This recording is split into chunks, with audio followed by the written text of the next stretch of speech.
ایک دفعہ کا ذکر ہے کہ ایک چھوٹے سے گاؤں میں ہرا نام کا ایک کسان رہتا تھا۔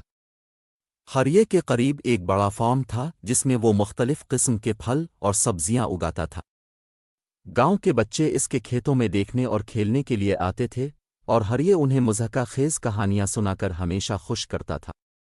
ایک دن ہرا نے دیکھا کہ اس نے کھیت میں کچھ لڑکی کے درخت اگائے ہیں۔ دراصل وہ درخت عجیب و غریب پھولوں سے بھرے تھے جو دروازے سے لڑکیوں کی طرح لگتے تھے۔ گاؤں کے بچے یہ دیکھ کر بہت پرجوش ہو گئے۔ ہریے نے بچوں سے کہا، یہ جاڈو کا درخت ہے۔ جو اس سے پیار کرے گا اور اس کی اچھی طرح دیکھ بھال کرے گا، اس درخت پر نئے پھول کھلیں گے۔ بچے اس کے گرد گھومنے لگے اور اپنے دوستوں کے ساتھ خوش رہنے اور دوسروں کی مدد کرنے کا وعدہ کیا۔ آہستہ آہستہ درخت پر رنگ برنگے پھول نمودار ہونے لگے اور وہ بھی خوبصورت لگنے لگا۔ ہرا بچوں کو ہمیشہ کہتی تھی کہ وہ درخت نہ کاٹیں کیونکہ یہ درخت گاؤں میں خوشی اور مٹھاس پھیلاتا ہے۔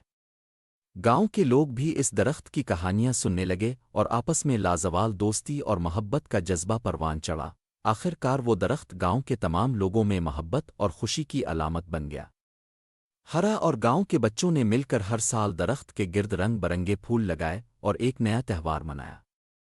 اس طرح اس درخت اور ہرا کی کہانی گاؤں میں حوصلہ افزائی اور خوشی کی شکل میں ایک یاد بن گئی۔ گولو اور اس کا جادوئی جوتا۔ ایک گاؤں میں ایک چھوٹا لڑکا رہتا تھا جس کا نام گولو تھا۔ گولو بہت شرارتی اور پیارا تھا، لیکن اس کا ایک بڑا مسئلہ تھا، وہ ہمیشہ اپنے بندھن کے لیے پریشان رہتا تھا۔ جب بھی اس کی ٹائی کے پاؤں کھلیں گے وہ گرے گا۔ گولو چلتے ہوئے ایک عجیب چچا سے ملا۔ چچا نے کہا، بیٹا تم کیا چاہتے ہو؟ گولو نے ہچکچاتے ہوئے کہا، مجھے ایسا جوڑا چاہیے جو کبھی خراب نہ ہو اور ہمیشہ میرے ساتھ چلتا رہے۔ چچا نے ہنستے ہوئے کہا، یہ لو، یہ جادوئی جوتے ہیں، لیکن انہیں صرف کام کی خاطر پہنو۔ گولو نے خوشی خوشی کھیت ہلایا اور گھر آ گیا۔ اگلے دن جب گولو نے جوتے پہن لیے تو وہ کہنے لگا، گولو آج ہم کسی کی مدد کریں گے۔ گولو نے حیران ہو کر کہا، چلو پھر تم کس کی مدد کرنا چاہتے ہو؟ جوتے اسے بازار لے گئے جہاں ایک عقلمند آدمی اپنے کپڑے اٹھانے سے قاصر تھا۔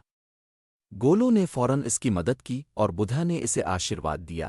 اب گولو اور اس کا جادوئی جوہر ہر روز ایک دوسرے کی مدد کرنے لگے۔ جب بھی وہ چھوٹے بچوں کو اسکول لے جاتا ہے وہ ہمیشہ گاتا ہے۔ ایک دن جب گولو بہادر اور دلیر آدمی بن گیا تو اس کا خاندان مشہور ہو گیا۔ لیکن ایک بندھن کا پیارا احساس اس کے دل میں ہمیشہ کے لیے بس گیا، اور یوں گولو معاشرے میں آیا۔ اصل جادو ہمارے اعمال میں ہوتا ہے۔ ایک دفعہ کا ذکر ہے کہ ایک چھوٹا سا گاؤں تھا جہاں ایک لڑکا راجو اپنے والدین کے ساتھ رہتا تھا۔ راجو بہت پیارا اور ذہین تھا، لیکن اس کی ایک عادت تھی جو تھوڑی غلط تھی، وہ اکثر بدتمیزی سے بولتا تھا۔ وہ چھوٹے سے چھوٹے لوگوں کو بھی چیختا تھا اور لوگ اس پر بھروسہ کرنے لگے تھے۔ ایک دن راجو نے مذاق میں سوچا، میں اسے سب کو دوں گا، اور وہ زور سے چلایا، بچاؤ، شیر آ رہا ہے، شیر آ رہا ہے۔ گاؤں کے لوگ دوڑتے ہوئے اس کے پاس پہنچے لیکن انہوں نے دیکھا کہ گاڑی میں کوئی شیر نہیں تھا۔ راجو زور زور سے ہنسنے لگا اور بولا، میں نے تم سب کو بے وقوف بنایا ہے۔ سب غصے سے واپس چلے گئے۔ کچھ دنوں کے بعد راجو نے پھر وہی مذاق کیا اور پھر چیخا، شیر آ گیا ہے، مجھے بچا لو۔ گاؤں کے لوگ پھر دوڑ کر اس کے پاس پہنچے لیکن اس بار شیر وہیں تھا۔ سب کو بہت غصہ آیا اور سوچا کہ اب وہ راجو پر کبھی بھروسہ نہیں کریں گے۔ ایک دن گاؤں کے قریب ایک بڑا شیر آیا اور راجو مارا گیا۔ اس نے زور سے چلایا، بچاؤ، شیر آ گیا، شیر آ گیا، لیکن اس بار کوئی اس کی مدد کو نہیں آیا۔ سب نے سوچا کہ وہ دوبارہ چیخ رہا ہے۔ راجو نے محسوس کیا کہ اس کے جعلی چہرے کی وجہ سے لوگوں نے اس پر بھروسہ کرنا چھوڑ دیا ہے۔ اسے اپنی غلطی کا احساس ہوا اور دل سے وعدہ کیا کہ آج کے بعد وہ کبھی غلط نہیں کہے گا۔ یہ کہانی ہمیں سکھاتی ہے کہ جھوٹ بولنے سے ہماری سالمیت اور ایمان کو نقصان پہنچتا ہے۔ انسان کو ہمیشہ سچ بولنا چاہیے کیونکہ اعتماد دوستی اور رشتوں کی بنیاد ہے۔